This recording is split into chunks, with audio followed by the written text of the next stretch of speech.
Hello everybody, welcome back to Momo vs. MTG. Today, we'll be taking a look at another one of my commander decks here, and it's the Party Time Precon from Commander's Legends Battle for Baldur's Gate with some upgrades.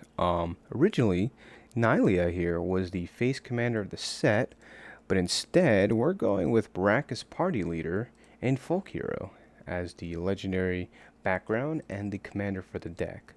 I will say that this is a lot of fun because it feels pretty cool assembling a party of cleric, rogues, warriors, and wizards and having them accrue value over the course of the game. We're messing with the initiative mechanic in dungeons, as well as some monarch. So it's a lot of interaction with the table, which is cool to see.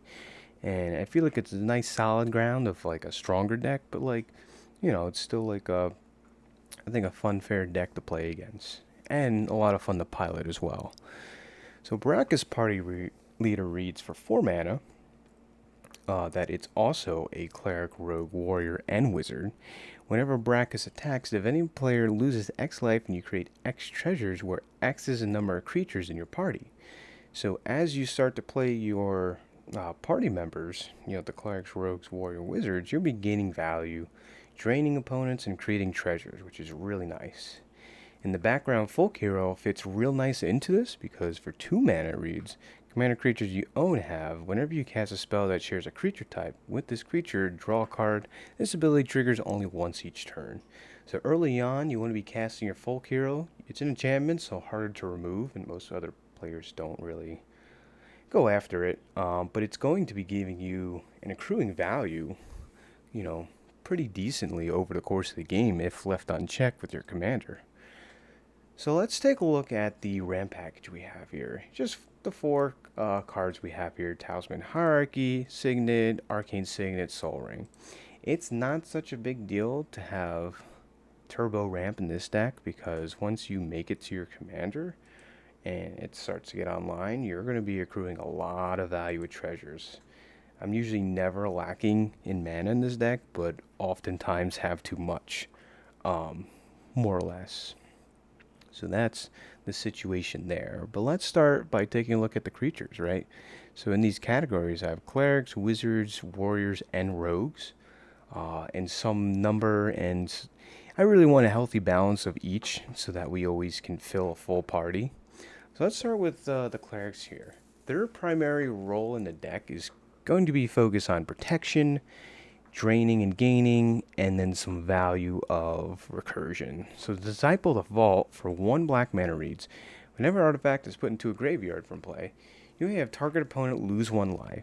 So not only are they getting drained from a commander, once we create these treasures, we can start draining opponents one by one and taking them out. So for 1 mana, it's really nice to have.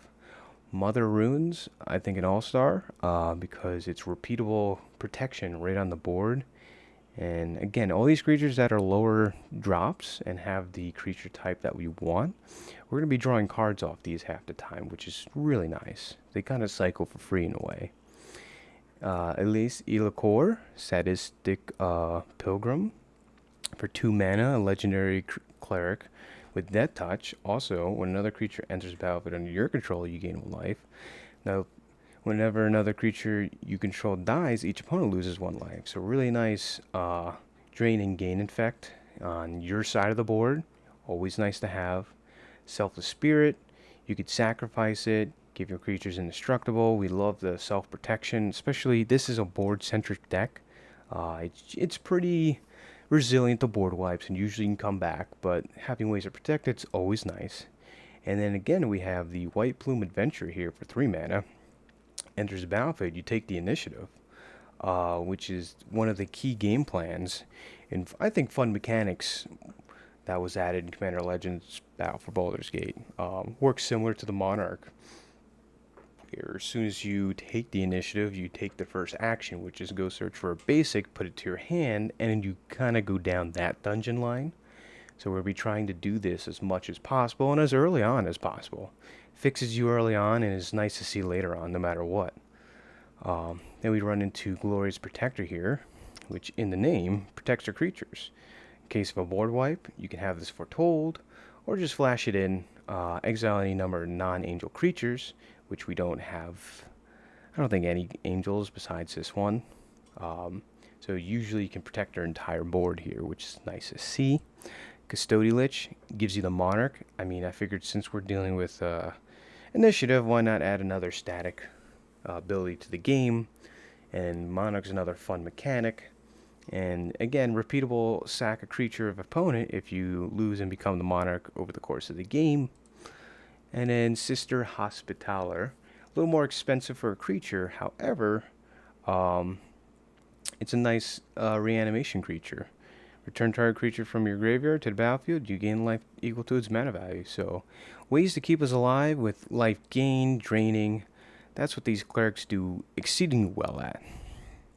So, moving on from there, let's take a look at the warriors here. Tenacious Underdog, really sick card to see in the deck. It's 2 mana if you want to cast it early on with Folk Hero, or you can blitz it out. And also you can blitz it out from your graveyard. So if you're ever behind in card draw department and you have Tenacious in there, the blitz ability at least allows you to draw a card, try to attack with it. You can do this repeatedly throughout the game from your graveyard. And again, if you have Folk Hero in your commander, you'll be drawing 2 cards once this dies, which is really nice. Harpy Recruiter, really sick to see. Whenever it attacks, look at the top 4 cards of your library. You may reveal a cleric, rogue, warrior, and or wizard card. So it can accrue a lot of value. Usually you're hitting a lot of stuff. We have a total of 39 creatures in the deck. So oftentimes you'll be putting a lot of creatures into your deck. I think one of the best creatures for sure in the deck is Seasoned Dungeoneer here for 4 mana. Another initiative trigger. And whenever you attack, target attacking cleric, rogue, warrior, wizard gains protection from creatures till end of turn. Very nice. And it explores. So not only is it giving you the initiative, it's giving your a way for your commander to swing through without any recourse. And also to explore on top of it. So you're gaining a ton of value with this card. It doesn't even have to attack. It could just be played the turn you want. Then you're free to swing with your commander or whatever creature you want to get through. Really nice to see. Then we have the pair of the Warhammer cards, Space Marine Devastators and Ultramarine Honor Guards, with the squad mechanic. So as you cast a spell, you can pay 2 any number of times. So it's like, like multi-kicker in a way. And when these creatures enter the battlefield, you create additional creature tokens of Space Marine Devastator based on how much squad you pay. And when they enter, they'll be destroying artifacts or enchantments. So it's a nice way to clean up the board. And on the flip side, it's a nice way to pump your own board. If you have a lot of mana left over, other creatures you control get +1/+1. So they're going to be pumping the entire board a lot if you have some treasures just sitting around. And our commander generates a decent amount of treasures throughout the course of the game. So it's nice to have some mana sink later on. These two do nicely with that. Down from there, we have Abdul Adrian, which, funny enough, recently we did a Baldur's Gate Battles Commander Legends draft, and I was able to draft Abdul and a background. And he was really fun to pilot, I gotta say. And in this deck, he serves a nice purpose here. So whenever he enters the battlefield, exile any number of other non-land permanents you control until Abdul Adrian leaves the battlefield. Create a 1/1 white soldier creature token for each permanent exiled this way. So he's a 4/4 body and is usually going to create a lot of 1/1s. It's a way to protect your board state and your creatures if you know there's a board wipe coming up, or later on, there is actually an infinite combo with him that I will explain that is in this deck. But also, creating a lot of 1/1s is a ton of value just on its own too, which is nice to see. So Abdul, there is an infinite combo if he is in the graveyard, and then you have something like Animate Dead in your hand. So Animate Dead for 2 mana, enchant creature in the graveyard. Return enchanted creature card to the battlefield under your control and attach Animate Dead to it. And when Animate Dead leaves the battlefield, that creature's controller sacrifices it. So you have infinite ETBs of your creatures on board that are tucked, I say tucked, exiled with Abdul Adrian. Because it goes similar to Animate Dead targeting Abdul Adrian. Abdul Adrian enters the battlefield. You're going to exile any number of permanents you want to flicker, including that Animate Dead. And because Animate Dead is no longer on the battlefield, you are then forced to sacrifice Abdul Adrian, have it go back to the graveyard. And then all the things that were exiled with Abdul will come back to the battlefield, including Animate Dead. So you already have infinite, potentially infinite ETBs. And if you have something like, anything like Radiant Solar out, you have infinite dungeon triggers, venturing through the dungeons.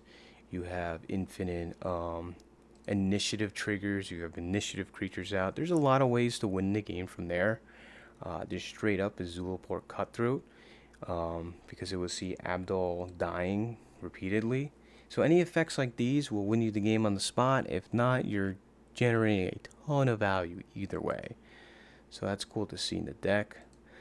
Going down the list, we have Celestine. I like this card a lot. Part of the Warhammer set again.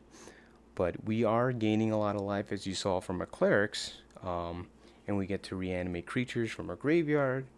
Primaris Eliminator was a recent addition I did to the deck.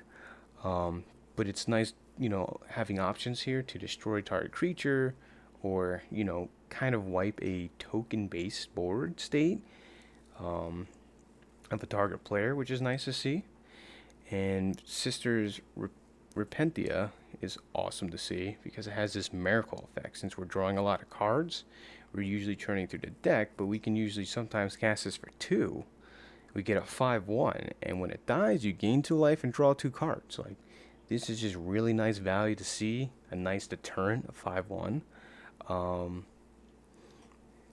And yeah, even if it dies, you're fine with it because you'll be drawing cards on top of it. Just going further on, we have Underdark Explorer. A little expensive, but again, gives us this initiative trigger, which is huge. And then Shepherd of the Cosmos. Really nice to see because we have a lot of cheap permanent cards, including our background. So we could even throw the background to the graveyard and reanimate it later on if it is removed with Shepherds of the Cosmos. Moving down from there, we have the Wizards. These supply various boons to the deck. Visayas here has a sack outlet, which is nice to see. It's an important part of the deck when it's in protection from exile effects on top of it all. Deep Gnome Taromancer, one of my favorite cards, I think ever printed, because it punishes opponents that are going to be ramping ahead. With a cultivate or fetch lands, all these things allow you to get a basic land of your own, so it kind of falls in the ramp package. Keen Duelist, cheap card draw. People like to see this card. You're drawing an extra card and opponent too, and sometimes you can hit each other for damage, which is cool to see. Aven Mind Sensor, I think this is one of the better stacks pieces. I don't like going heavy stacks, but Aven's kind of nice to see in case you have someone who's tutor happy. You can just instead make them search the top 4 cards of the library. Grim Harrowspecs, again, morph creature, but another card draw engine. And we have Rumored Gathered, which is going to be a card draw engine if you cast 2 creatures, or 2 creatures into the battlefield, or the first time is a scry. So nice value going on. Ruthless Technomancer, really cool to see because you can sacrifice another creature you control. We have a ton of reanimation, so it's fine. And then you create treasures. Also has some recursion built in. So these are all really nice value creatures here in the wizard department. And one of the all-stars in deck I've seen put a lot of work is Puppeteer Click, because it when it enters the battlefield, put target creature from an opponent's graveyard onto the battlefield under your control. It gains haste. Beginning your next end step, exile it. And it has persist. So if you are flickering this with some exile effects of your own, or just reanimating it straight up, or it dies, it's going to come back with persist, and you're to be doing this a lot over the course of the game. Someone had a big threat after a board wipe, playing this, getting it out, getting whatever value it's going to have is really cool to see.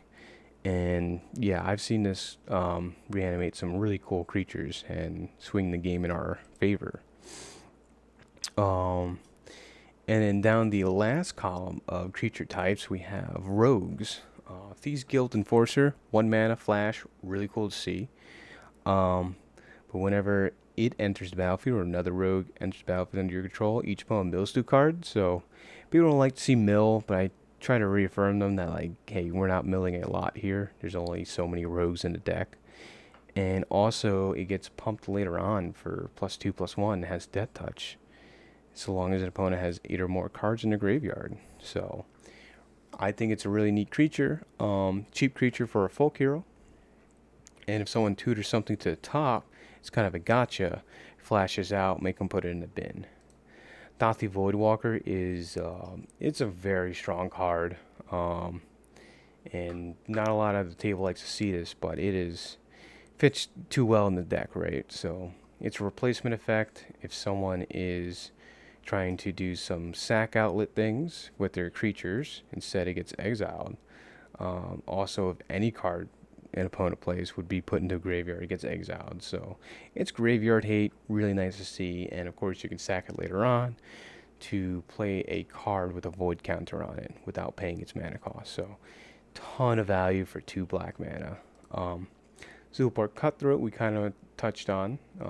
Drain effect if we're going to be sacking our creatures a lot. So all these incremental life gains are nice.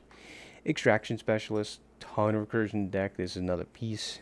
So target creature card with 2 CMC to the battlefield can attack or block, but if it's like a Zulaport Cutthroat, we really don't care about that part. It's not going to be attacking. Mage Attention's kind of cute. For 3 mana, you create a 1/1 blue wizard, and you can sacrifice this creature to counter a non-creature spell unless it pays 1. So it's kind of a mana tithe on the creature. Kind of neat. More about Opportunist, card draw. And of course, Nylea is here as just extra value because you can cast Cleric Rogues, Warriors, Wizards from the top, and then also pump your party, giving them Death Touch. Like, it is really sweet to see later on. Burakos, I feel like, generates more value early on.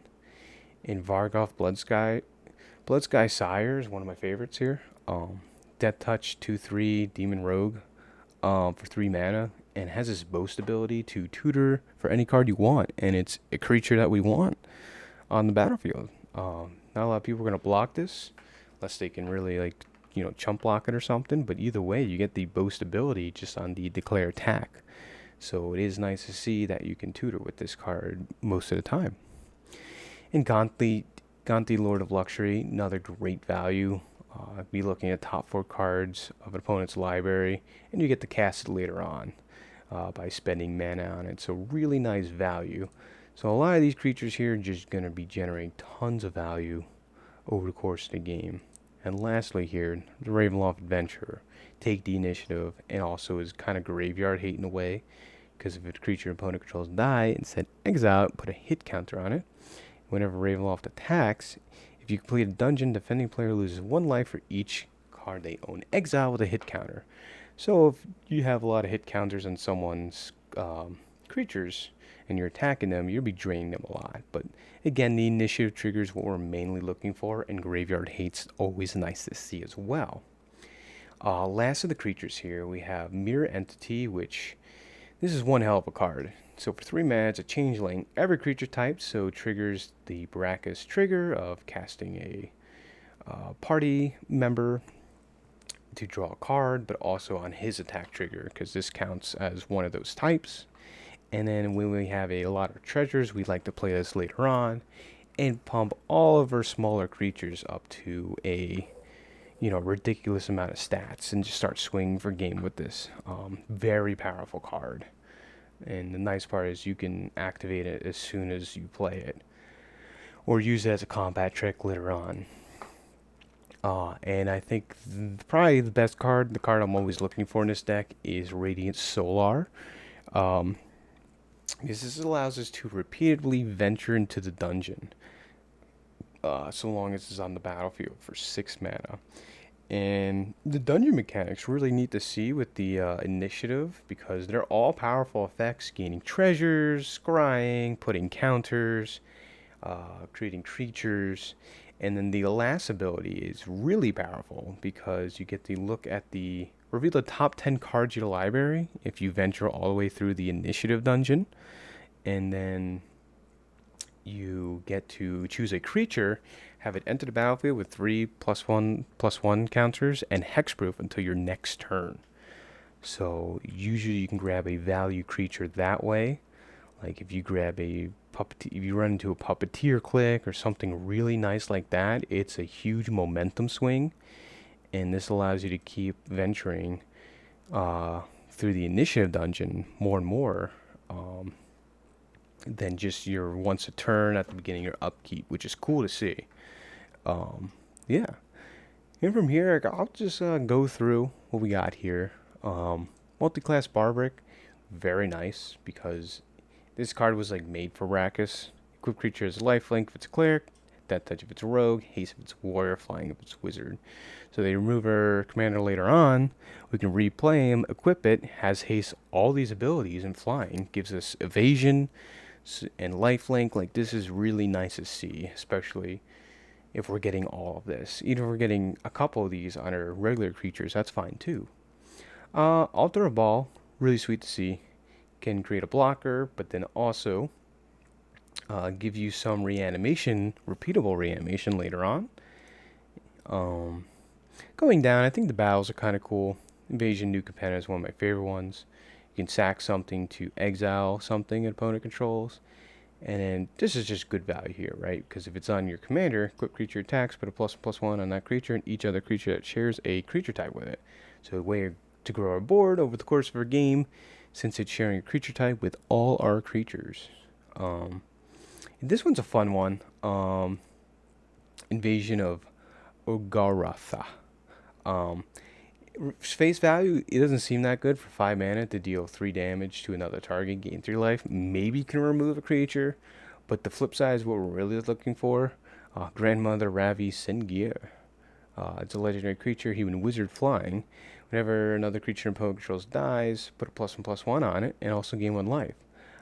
Duly to note, this does counteract like a Blood Artist on its own. It's a nice way to stabilize, and also this is going to grow. So it's really cool to see. I think it's a nice addition to the deck.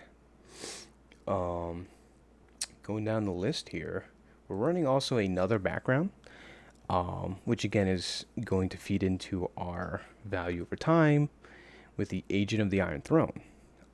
Commander creatures you own have, whenever an artifact or creature you control is put into a graveyard from the battlefield, each opponent loses 1 life.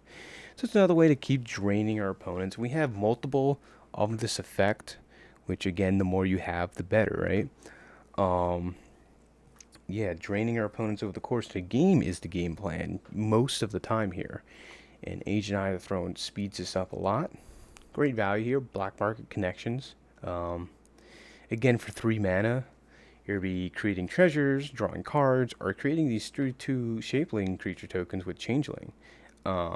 And lose 3 life. Like, all these modes are very good. Even the last one plays into our game plan because it has every creature type, which allows us to create another treasure if we don't have the full party members. So really cool to see in the deck. And then our last background, so 3 backgrounds total in this deck, and they all play a huge part. For 3 mana, commander creatures you control have, whenever this creature becomes tapped, it and other creatures you control that share a type with it get +2/+0, and gain undying till end of turn. So even if they kill the creatures that are being pumped with the Haunted One, they do come back and they grow, which is really cool to see. Yeah, it's a pump effect that generates tons of value, like reanimation, recursion, if they do remove stuff. So, like, really cool to see in the deck. So like I said, this deck really is board focused, and it does a great job protecting its creatures and advancing the game plan it has, even if there's a lot of targeted removal against it. Uh, Not too many instances or sorceries, but we'll take a look. Blacksmith skill here gives something hexproof indestructible, +2/+2 if it's a creature. If it's an artifact creature, I'm sorry. But usually just using a protection spell on their commander.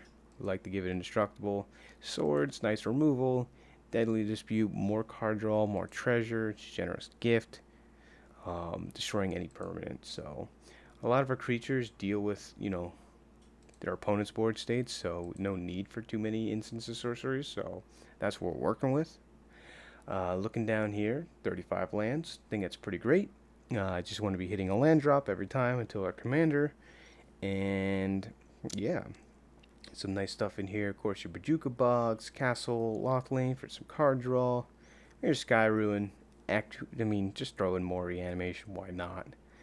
Memory to Folly. Really cool to see.